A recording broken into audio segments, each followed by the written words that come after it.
Hello மக்களே, இன்று நாம் பார்க்க போவது எமது முன்னோர்கள் காட்டித் தந்த வழிமுறையில் எமது வீட்டுத் தோட்டத்தில் இருக்கும் மருத்துவ குணம் நிறைந்த செடிகொடிகளை கொன்று ஒரு சூப்பரான இலைக்கஞ்சி காய்த்து காட்டப் போகின்றோம். ஹிஷாம் கார்டன் யூடியூப் சேனலை இதுவரை சப்ஸ்கிரைப் பண்ணாதவங்க சப்ஸ்கிரைப் பண்ணிக்கோங்க. வாங்க வீடியோக்குள்ளே போகலாம்.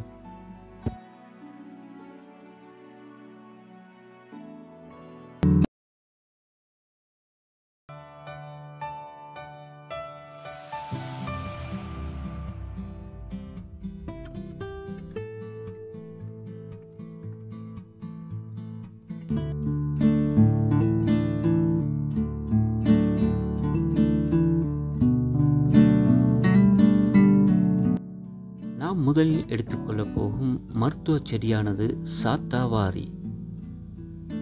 சாத்தாவாரியில் அதிகளவு விட்டமின்களாக விட்டமின் ஏ மற்றும் சி அதிகளவில் காணப்படுகின்றது. இதனை அடிக்கடி உணவில் சேர்த்துக் கொள்வதால் அது உடலுக்கு புத்துணர்ச்சியையும் கொடுப்பதுடன் சமிபாட்டினையும் சீராக்கும்.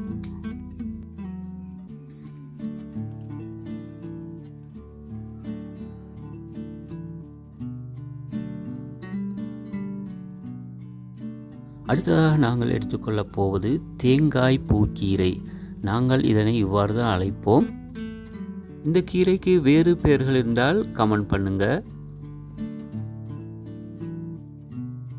இந்த கீரையானது சிறுநீரகத்தில் ஏற்படும் நோய் தொற்றுக்கள் மற்றும் நீர்க்கடுப்பு போன்றவற்றுக்கு உடனுக்குடன் தீர்வு தரக்கூடிய ஒரு சிறந்த மருத்துவ குணம் நிறைந்த கீரையாகும்.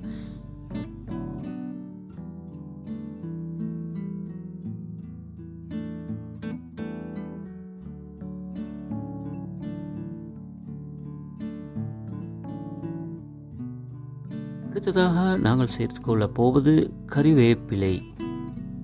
கறிவேப்பிலையின் பயன்கள் என்று பார்க்கும் பொழுது ஏராளமாக காணப்படுகின்றது. கறிவேப்பிலையானது சமிபாட்டினை சீர் செய்வதுடன் மலச்சிக்கலை போக்கி பசியினை தூண்டும்.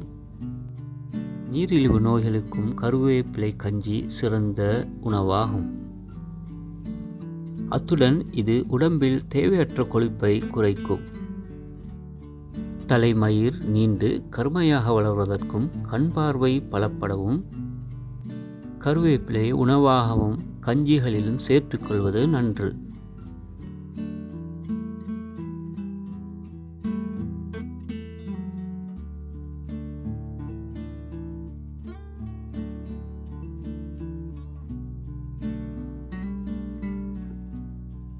அடுத்ததாக இலைக்கஞ்சி தயாரிப்பதற்காக நாங்கள் முருங்கைக்கீரையை சேர்த்து கொள்ளப் போகின்றோம்.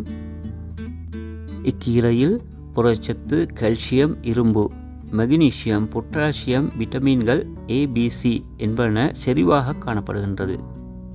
இக்கீரையானது மலச்சிக்கல், பசியின்மை போன்றவற்றை போக்கக்கூடியது. இக்கீரை உடலுக்கு நல்ல வலிமையை கொடுக்கக்கூடியது மட்டுமின்றி ஆண்களின் தாது விருத்திக்கும் சிறந்த உணவாகும். அடுத்ததாக நாங்கள் சேர்த்துக்கொள்ளப் போவது வல்லாரை.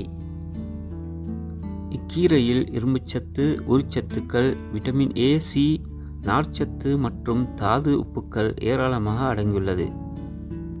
குழந்தைகள் முதல் வளர்ந்தோர் வரை எல்லோருக்கும் இது சிறந்த ஒரு கீரையாகும். இக்கீரையானது உடலின் உஷ்ணத்தை குறைத்து குளிர்ச்சியை தரக்கூடியது. மூளை நன்கு செயல்பட தேவையான அதிகமான சத்துக்கள் இக்கீரையில் கொண்டுள்ளது. இது ஞாபக சக்தியை கூட்டக்கூடிய சிறந்த கீரையாகும். அடுத்ததாக இஞ்சி சிறிதளவு எமக்கு தேவைப்படுகின்றது. அதனையும் எமது வீட்டு தோட்டத்திலிருந்தே எடுத்துக்கொள்வோம்.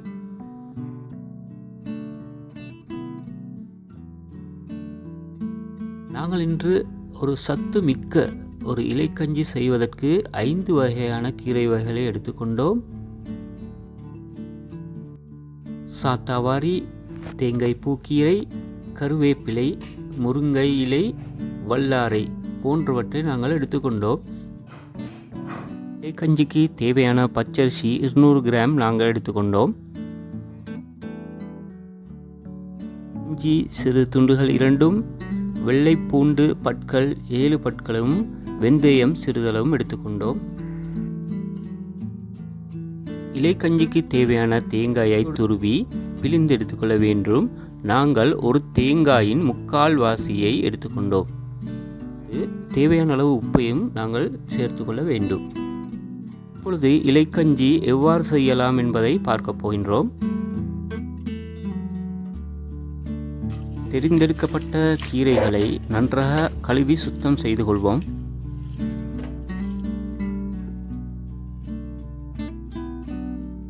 இலைக்கஞ்சிக்கு தேவையான பச்சரிசியையும் நன்றாக கழுகி வேக வைத்துக் கொள்வோம்.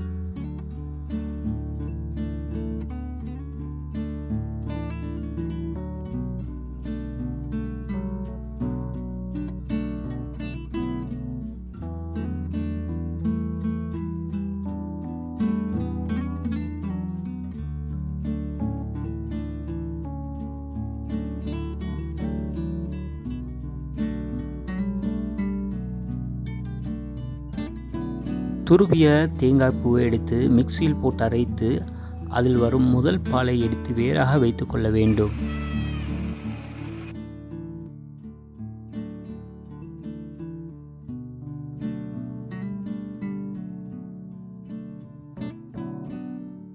இஞ்சி சிறிதளவு நறுக்கி பிழிந்தெடுத்த தேங்காய் பூவோடு கழுவி வைத்துள்ள இலைகளை மிக்சியில் போட்டு தண்ணீரை ஊற்றி அரைத்து எடுத்துக்கொள்ள வேண்டும்.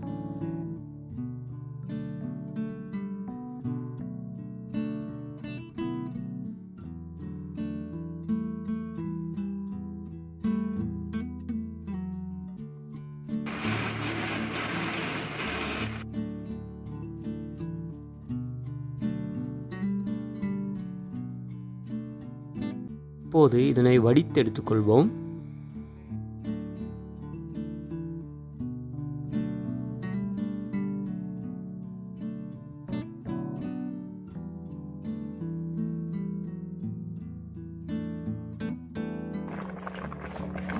அடுப்பில் வைத்திருக்கும் பச்சரிசி நன்றாக கொதித்து வரும் வேளையில் நன்றாக கடைந்து கொள்ள வேண்டும். ஏலக்காய் சேர்ப்பதால் மணமும் குணமும் சுவையும் அதிகரிக்கும்.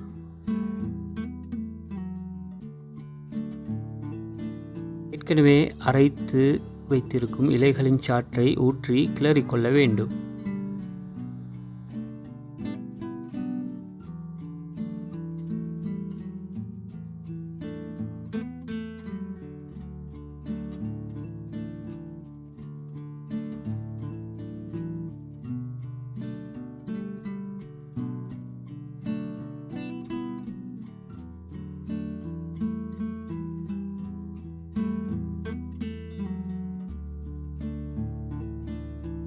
சுவைக்கு ஏற்றளவு உப்பை சேர்த்து கொள்ள வேண்டும்.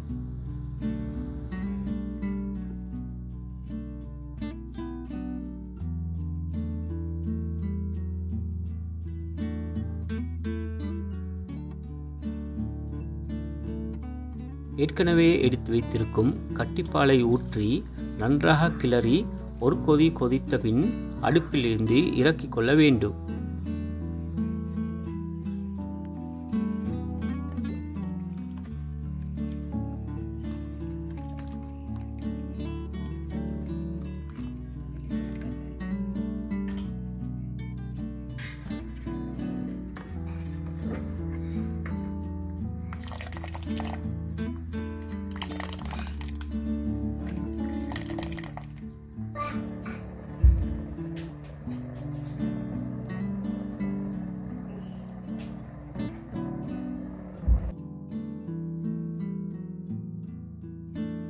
இப்போது சூப்பரான இலைக்கஞ்சி தயாராகிவிட்டது. வாங்க டேஸ்ட் பண்ணி பார்க்கலாம்.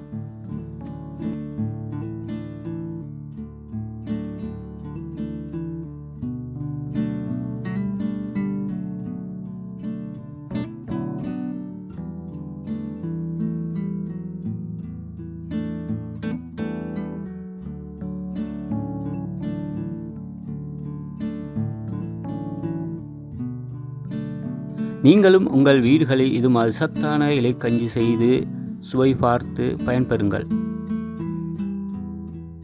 இந்த வீடியோ உங்களுக்கு பயனுள்ள இருந்தால் எமது சேனலை சப்ஸ்கிரைப் பண்ணி லைக் பண்ணி கமெண்ட் பண்ணுங்கள். மற்றவர்களுக்கும் பயன்பெற ஷேர் பண்ணுங்கள்.